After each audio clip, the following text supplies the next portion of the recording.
Hey everyone, welcome to the Bloom Show. I'm Bill Schaffer, here to have a conversation. And I can't have a conversation by yourself, so I've invited my friend Saeed along today. He apparently had some questions for me, and I thought it'd be a great way to show you how we answer it to all of you. Hey, everybody, how are you? This is Bill's show today, but he asked me to come on. So Bill owns the show, and he said, "Hey, you have a couple questions about what I'm doing. How about you come on and kind of let us evolve the questions." So thank you, Bill, for having me on your Bloom show today. Well, thanks so much for being here. I really appreciate it and the opportunity to do this every other month. That's awesome. And I'm not gonna be the host. I'm gonna stay quiet. Bill, you go. So You know. I think what we're going to talk about today is about what's happening in the industry, whether it's from really large scale installations right to the grocery store. I kind of think that it's all leveling. It's all leveling out as the concept of why. And so I'd like to end it with why, but Sahid, you said some questions to start off with. I'd love to hear what you had to say.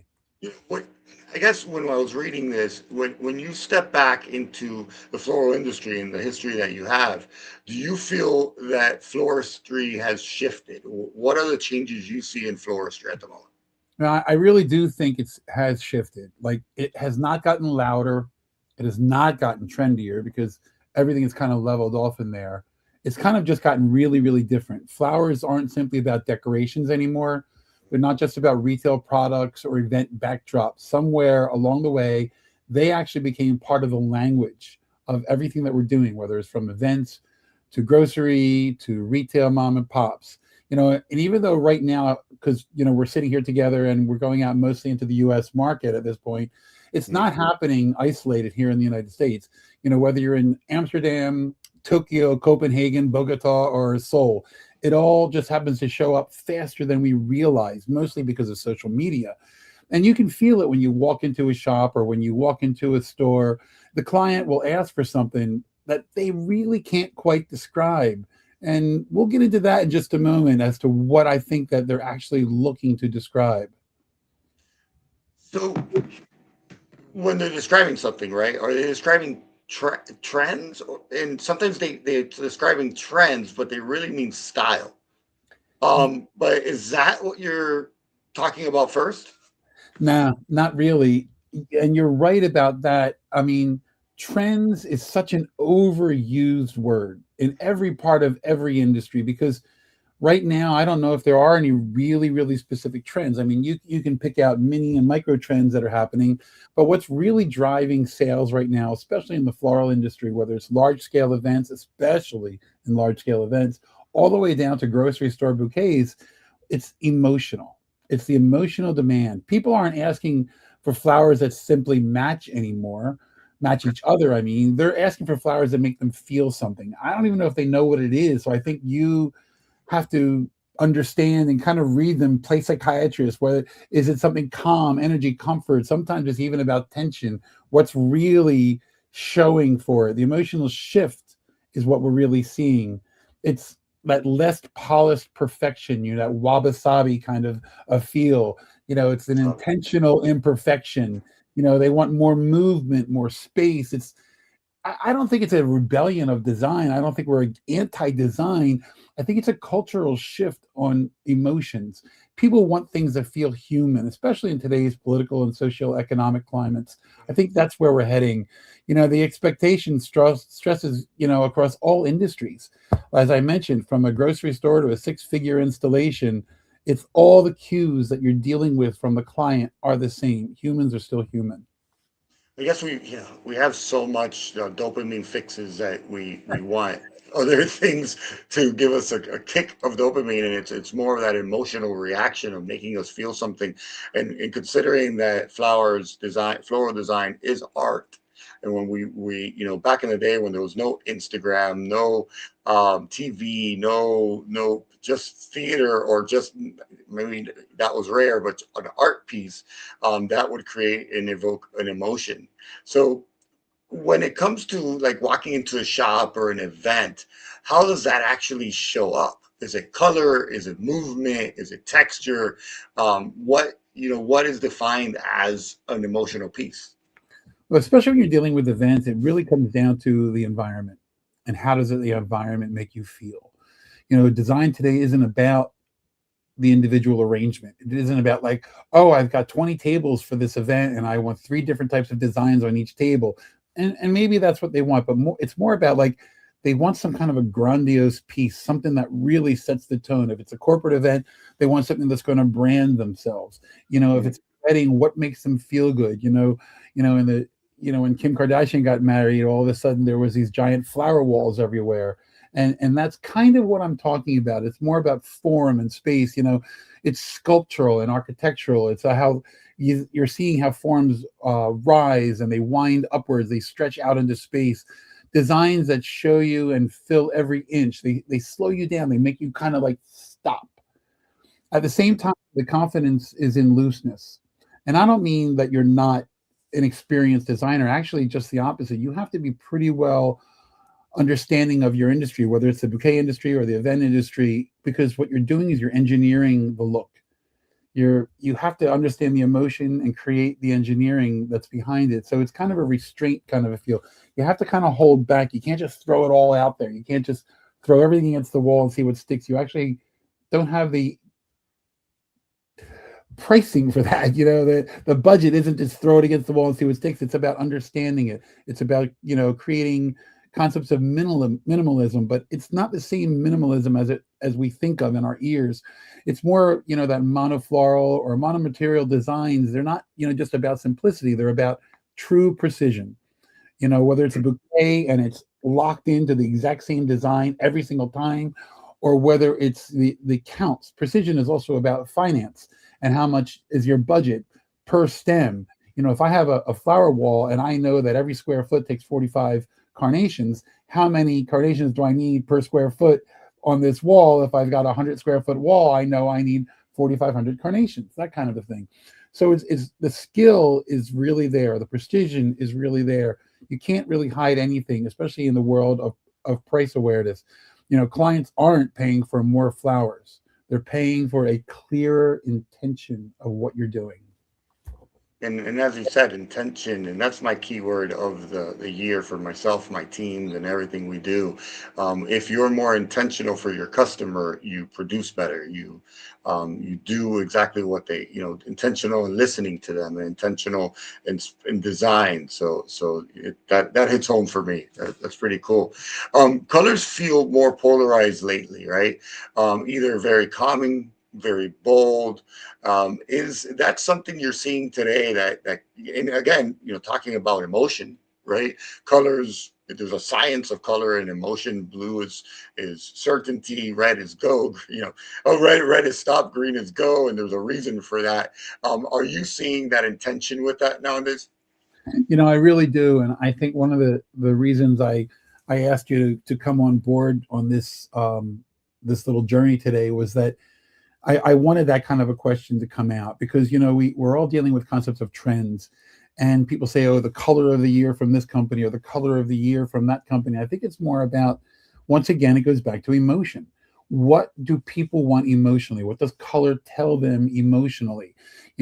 Is white really the color of the year? Well, maybe it is for some people. Is hot blue with orange contrasting color of the colors of the year? Yeah, it could be.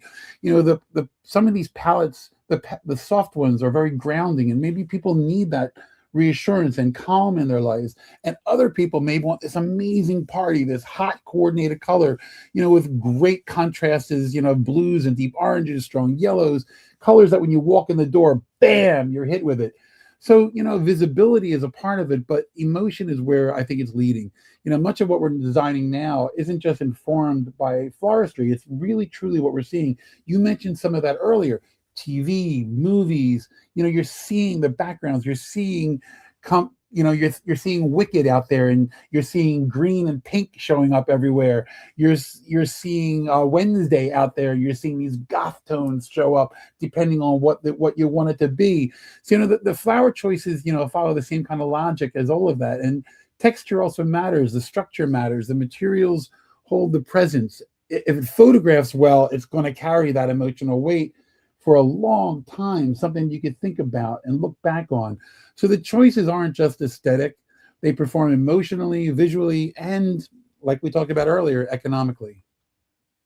Yeah, and something I've also noticed, which has been really cool, is talking about art, right? Is that flowers are not the only materials now. I've seen there's a designer that does some Ikebana style stuff with fruits, and it's pretty crazy stuff on Instagram where he's creating these structures of fruits and then adds flowers to it. So what have you been seeing there, and what are your thoughts about that?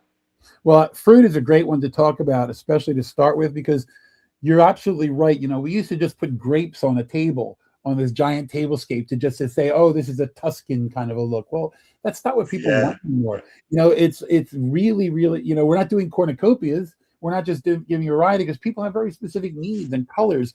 So the vegetables, like as I mentioned, aren't novelty anymore. It's about the scent and the color, vegetables too. and Yeah.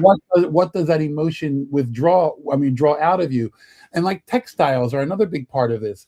Wrapped, draped, woven. You're seeing it in photography, especially in floral design and photography, event landscape. You're seeing how the textiles really add a layer. Or think about a wrap of a bouquet. It's not just about this pretty wrap that says happy birthday anymore. It's about, what does it look like? What does it feel like? Even though it might be this, biodegradable plastic kind of wrap, it still has a visual texture to it. The structural elements that are more a part of it. We're not just designing with flowers. We've become kind of architects. We're dealing Yeah. with wood and Yeah. metal and all these armature modular frameworks. They're part of the language. Clients want to step into these spaces, as I made earlier, that they want to look at it. They want to be wowed. Mhm. Floristry, as you mentioned in the beginning of the question, it's no longer just floristry, because we've borrowed from things like fashion and architecture and set design. Whether we want to call it that or not, it's kind of what we're creating, all sets. Yeah, and I've seen some pretty cool stuff where I've met engineers, I met architects, scientists, right, in the florist industry, and it all kind of blends in to It one, all or goes together. You're a absolutely part right. of it plays into it. It plays into it, and you see that architect touching it, or you see the engineer doing something really cool. So it is structural too. Yeah. Uh, When you're dealing with scaffolding and trusses all day long, you have to understand a little bit of physics. Yeah, yeah, you do. So talking about that, I've seen some, and I just mentioned it, it Instagram, social media. How is it exasperating? Sorry for my I'm English gonna is not my first language, but how is it encouraging and growing that to other levels now? Well, I think, it's about the behind the scenes moments. I think that the Okay. designers who understand that have helped level the playing field. And what I mean by that is a freelancer with an iPhone and a point of view can make the market move as quickly as a legacy studio, or as quick as a legacy company is concerned. People want to feel included in the process. They don't want to be sold to. They want, once again, it comes back to that emotion. They want to feel truly included. And but social media is. Are you using social media to inspire you as well? Would you recommend that for people? I find that social media for me has become a blur. You Ah, start wow. you start seeing so much of the same thing over and over.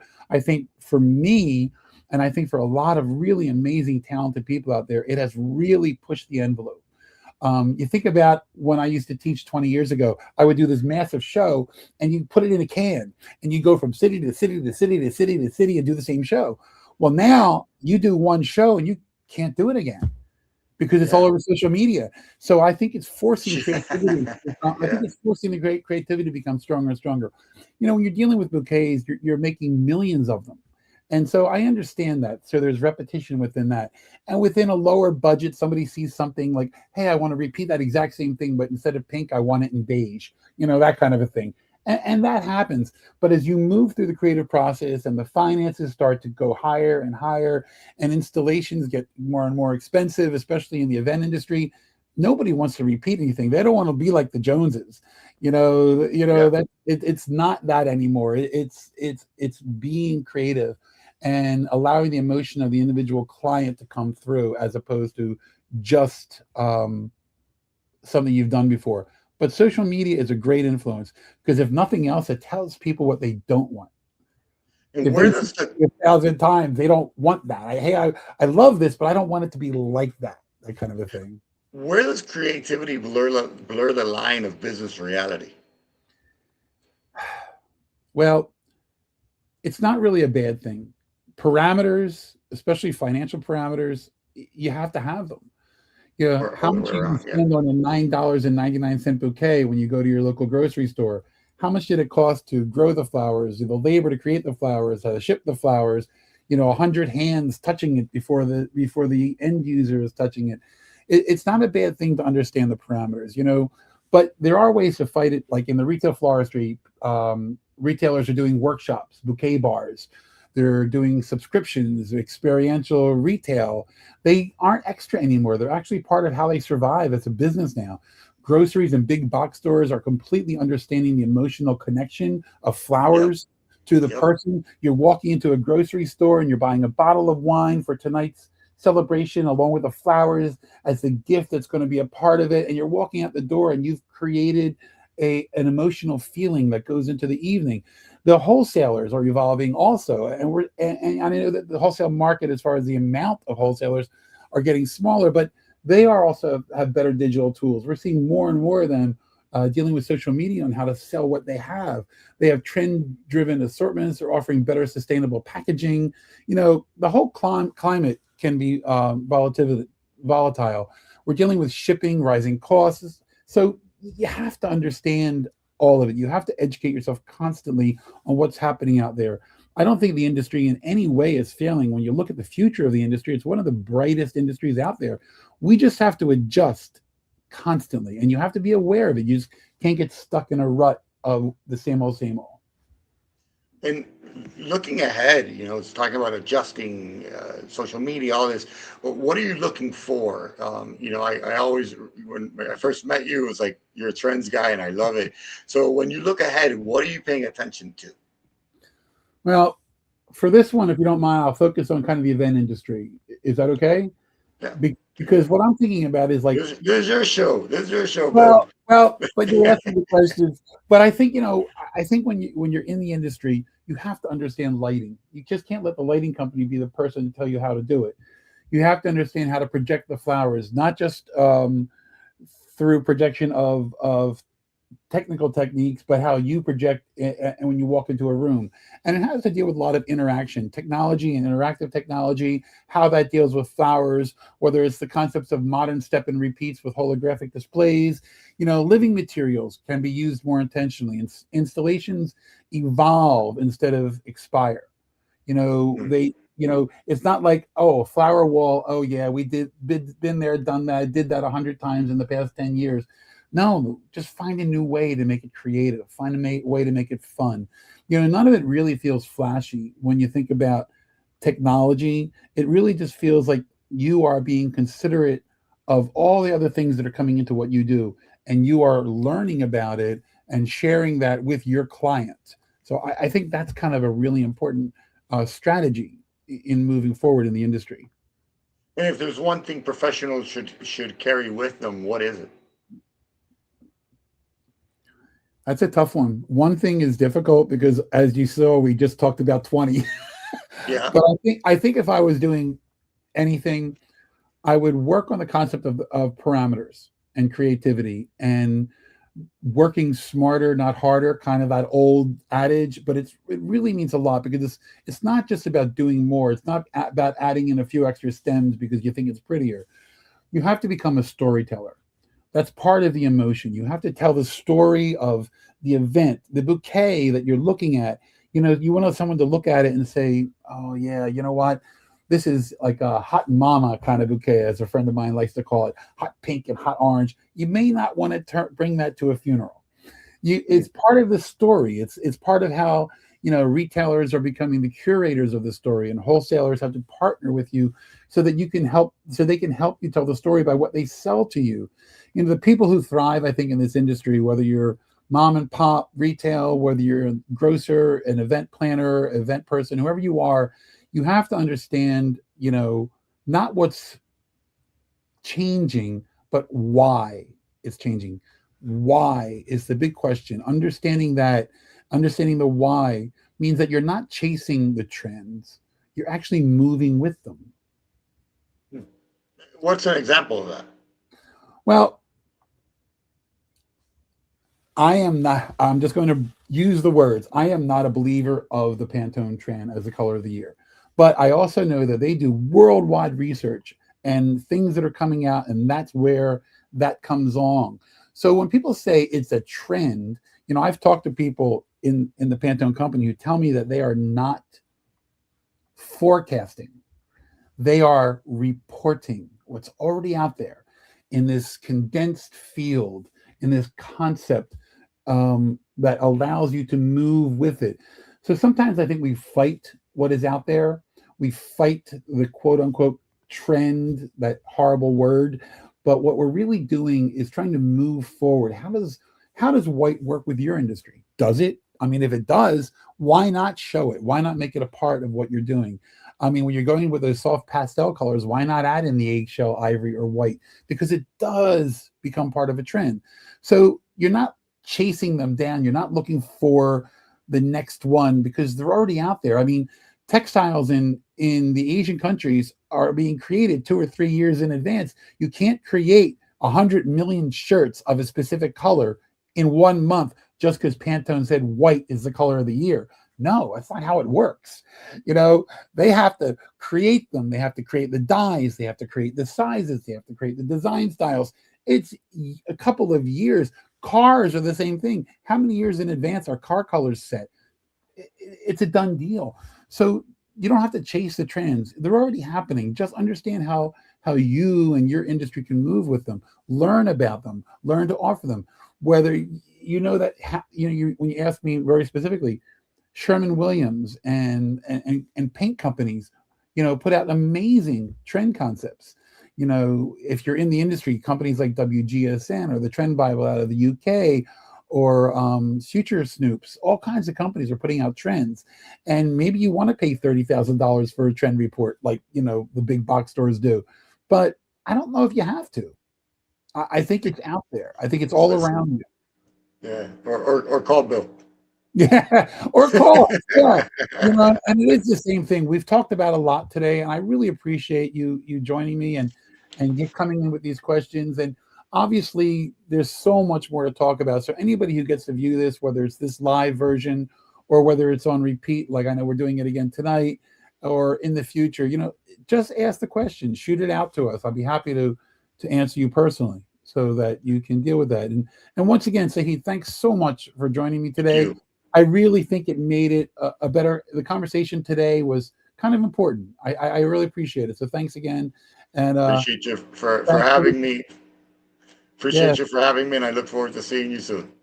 Thanks everybody for joining us on the Bloom Show. See you next time. Take care, everybody. Don't forget to like, subscribe, and comment. See, I'm jumping in as the host. Take care, everybody. It's just an instinct. Thanks, everybody. Everybody. The Bloom Show.